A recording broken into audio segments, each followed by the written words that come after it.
welcome back. Hey, I hope last week's overview was really helpful and you got to have some really great conversation around that. Today, I wanted to take this time to talk to you about why I believe the Bible is true and why you can believe that the Bible is true too.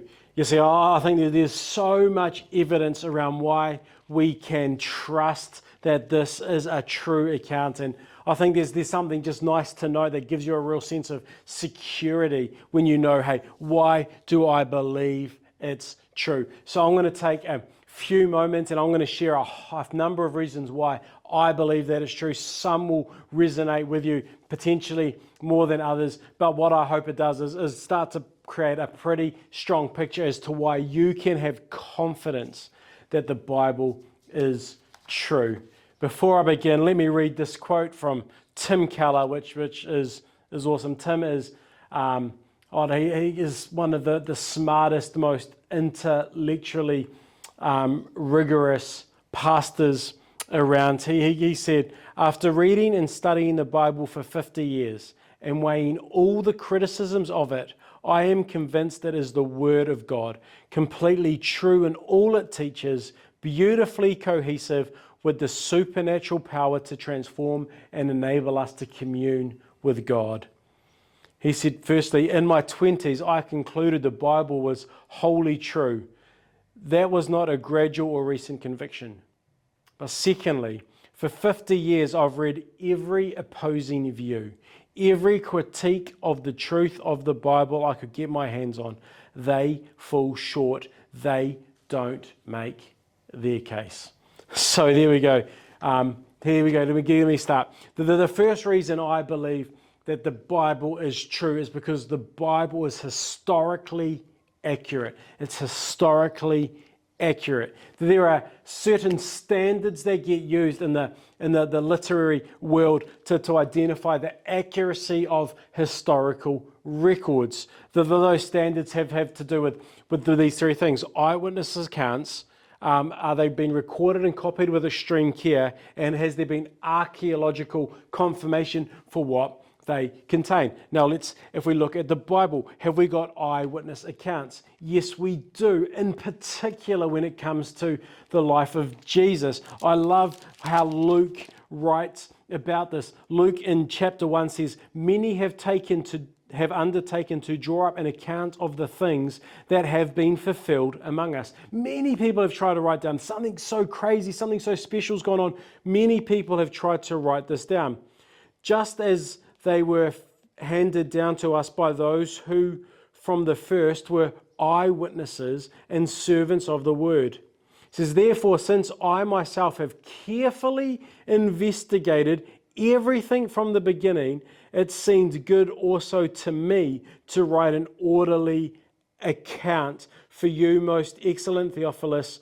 so that you may know the certainty of the things you have been taught. The New Testament is written. We've got Matthew. Who was Matthew? Matthew was a tax collector named Levi. He was a close follower of Jesus. He wrote his account. We've got the account of Mark. Mark was good friends with Peter, and apparently a lot of what Mark wrote was firsthand from Peter. So we've got a really accurate account coming from Mark. Then we've got Luke. Luke's a doctor who said he carefully investigated. He came along. He wasn't a disciple. He came along afterwards, talked with all the eyewitnesses, and wrote his accounts. Then we have John. John again was one of the disciples who witnessed everything firsthand. We have eyewitness accounts of what was taking place. Then the second thing that people look at is, well, to say something's historically accurate, was it recorded and copied with extreme care? What's incredible about this was the Jewish people were the people who did a lot of the writing and a lot of the copying of the scriptures. They are known as the most accurate scribes in history. They have incredibly meticulous practices. Yes, it was recorded and copied with extreme care. You can see this when you compare the number of copies that have been translated and found over time, just how close to perfect they all are. And then thirdly, archaeological confirmation.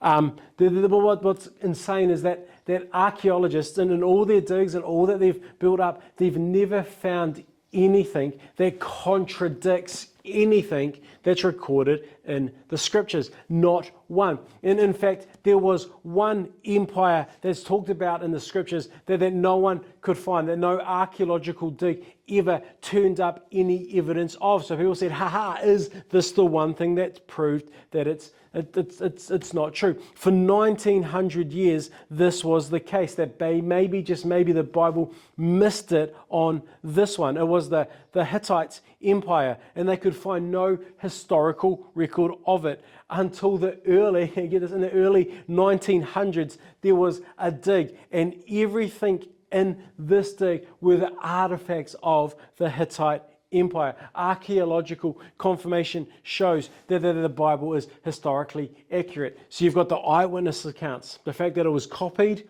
and recorded with extreme care, and the archaeological confirmation shows, firstly, that the Bible is historically accurate. We can trust this is true, firstly, because it's historically accurate. We can trust that it's true, secondly, because it's scientifically accurate. This is insane. This is crazy. We say, trust the science. It's a saying today, right? Trust the science. But science evolves, doesn't it? Science moves on. People know what they know until actually something new gets introduced, and then what they knew was wrong because they were making the best of what they actually had. Well, science evolves, but what truth does is truth stays the same. For a book that was written over 1,500 years, that was written thousands of years ago, you'd think there'd be some scientifically inaccuracies in here. The Louvre in France, that has over 5 kilometers worth of science books that are now obsolete. So 5 kilometers worth of books that were once written to say something's true that is no longer true. One of them was written, get this, in 1861, and it was published by the French Academy of Science, and it was titled 51 Incontrivable Scientific Facts That Prove the Bible is Wrong. But since 1861, all 51 of those facts have themselves been proven to be wrong. And not only that, it's not what the Bible says about science, it's what it doesn't say. You think that because of over the time that these 66 different ancient manuscripts are written, and they were written in various cultures with various different belief systems, with various different ideas on how the earth worked and how the planets were put together in the solar system and all the scientific stuff that we've come to discover. You think that some of those understandings would have found their way into the scriptures. But what's remarkable is none of them can be found in here. I'll give you a few examples. For a long time, people really did believe that the earth was flat. That people really did believe if you sailed all the way to the horizon, you just fall off the edge of the world. That was how people thought that the earth was. What we know now is in fact the earth was not flat. The earth is not flat, that it is a sphere, it is round. And Isaiah highlights this. In Isaiah 40:22, it says, God sits enthroned above the circle of the earth. So this was recorded in Isaiah well before science showed that the earth wasn't flat, but that it was round. Another one, it was often thought, or was traditionally thought, that the earth had to be held up because nothing just floats. For something to be there, something needs to hold it up. The Greeks, they believed that the earth sat on Atlas's shoulders. The Hindus believed that the earth was get this, on the back of an elephant, that was on the back of a sea turtle, that was on the back of a servant who swam through the sea. They thought the earth was held up. The Egyptians, and these are people that are still looked at as being some of the smartest people whose thinking and whose designs have changed the world dramatically. Their architecture and the engineering was brilliant. People still today marvel at the wisdom of the ancient Egyptians. And then we have Moses, who was trained in the wisdom of the Egyptians. He was raised in Pharaoh's house. He would have been taught by the best Egyptian minds. And the Egyptians, they believed that the earth was held up on 5 pillars. But there's not one line in any of Moses' writing in the Old Testament that reflects this. Furthermore, you can go to the oldest book, or what many believe is to be the oldest book in the Bible, the first one that was written, Job. And in Job, you'll see this is written. God stretches the northern sky over empty space, and he hangs the earth on nothing. How did Job know that earth just floats when all the other prevailing wisdom was different? It's remarkable what is in here. Another one. It was believed by people, we get this, and we know this is ridiculous now, but it was believed that the number of stars in the skies could be counted. Hipparchus in 150 BC, he actually counted the stars. And he said there was 1,022 stars. That's how many stars there were. 300 years later, in 150 AD, Ptolemy decided to count the stars, and he said, no. He was wrong, because there's actually 1,026 stars. Now we know that's laughable, right? Because of microscopes and in the way that science has evolved, we know that there's trillions. In fact, in an estimate now is that there's more than 200 billion trillion stars in the sky. Well, do you know what Jeremiah, the prophet in the Old Testament, said? He said the stars of the sky cannot be counted. How did he know? How did he know? You see, the Bible, it's historically accurate. It's scientifically accurate. Thirdly, it's prophetically accurate. This is where it gets crazy, because prophetically is words that are written about something that's going to come in the future. And it's really easy to write about past events, but man, when you're trying to write something that's going to happen in the future, it is incredibly difficult. How do you predict what's going to happen in the future and get it right? There's a lot of prophecies about Jesus in the Old Testament that were written hundreds and hundreds of years before Jesus came. And these aren't just like vague things like he's going to be kind, he's going to be nice, it's going to be a man. No, these are specific prophecies. Things like he would ride on a donkey into Jerusalem, that he would be born in Bethlehem, that he would grow up in Nazareth, that he would have to flee to Egypt. Very specific prophecies that were written about Jesus and then fulfilled by Jesus. A statistician, Peter Stoner, he was so interested in these probabilities, and he so understood statistics and probability, maths and stuff, that he wanted to do a study on this, and to ensure his research wasn't biased. He not only had it peer reviewed, but he had it peer authenticated, and he got together 100 other people who study probability, who are the top of the field in this space, and they researched the probability of one person fulfilling even 8 of the prophecies. Just the chances that one person could fulfill 8 of these prophecies, given there was a whole lot more than that. There are 100.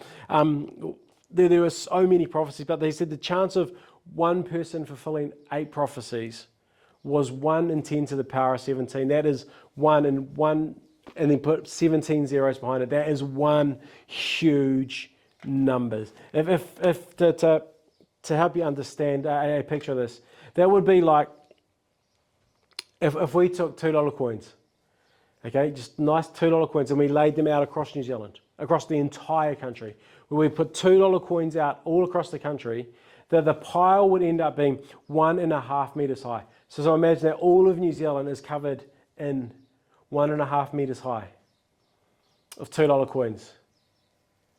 The chances of one person fulfilling 8 of those prophecies would be the same as us covering all of New Zealand 1.5 meters high in $2 coins, putting someone in a helicopter, asking them to point to a place where they'd go down and they'd pick up a specific coin out of all of those coins. It's so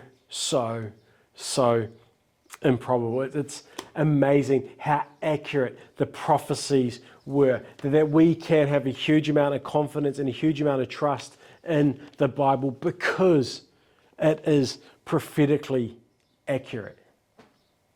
Okay, not only is it prophetically accurate, scientifically accurate, historically accurate, the Bible is thematically unified. It is unified from front to back. There are themes that run throughout the Bible. It's often said, right, that the Old Testament is the New Testament concealed and the New Testament's the Old Testament revealed because of the way that it comes together, and it's just absolutely beautiful the way you can see it all link up and connect.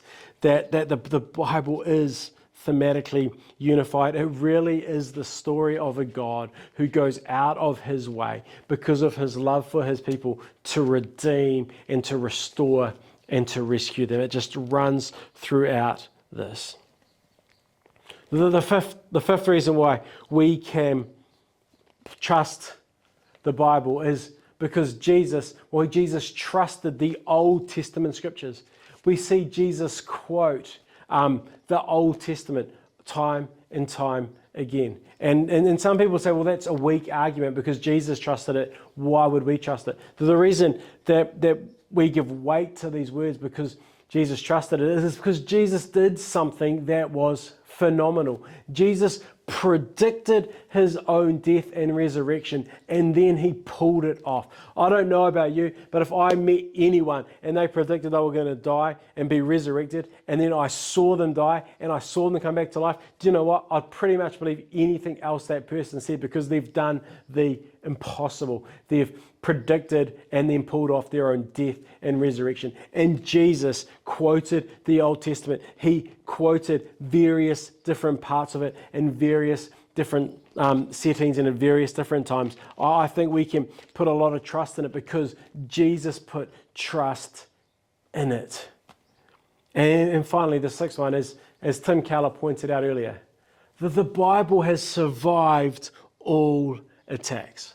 For centuries now, the Bible has come under attack. I told you that example about that book that was written in 1861, that the facts that prove the Bible is not true. All of those facts now have been proven wrong. The Bible has come under attack from so many different sectors of society, from so many different people, yet it has survived all attacks. We can't disregard that. There's something about this book that's enabled it to stand up against every attack that's come its way. You see, I believe in this for those 6 reasons. But the 7th reason is just probably a little bit more personal. And maybe you've experienced this and maybe you've known this to be true. But what I found is when I do what this asks me to do, that it has an incredible impact on my life and those that are around me. I find when I live in line with what the New Testament teaches, when I live out what Jesus asked me to do, I find that I really do live with a greater level of peace, that I really can find more joy, that I live with less regrets. See, I bet this is true for you, that the biggest regrets you've got have probably come from decisions you've made that are outside the bounds of what Jesus has asked you to do.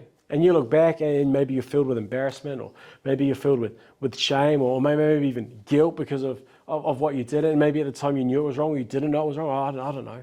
But we look back at those things that we just have that regret over. And generally it's always outside of what Jesus calls us to do. But when we live how he calls us to live, we seem to live with less regret. And again, I know that this is personal, and you might have experienced this or you might not have, but man, that means something to me. I believe this is true because when I apply it, it works. When I apply it, it helps. It makes me better and helps me be a better person. So I just went through why I believe the Bible is true, and I hope that maybe it's given you food for thought as to why, hey, you can believe that the Bible is true. You might have some further ideas as to why you believe that it's true, and you'll be able to share those with the group. So why don't you go now, spend some time with your group, and I'll see you back here next week as we get painstakingly practical about how to engage with the Bible on a daily basis. I'll see you next week.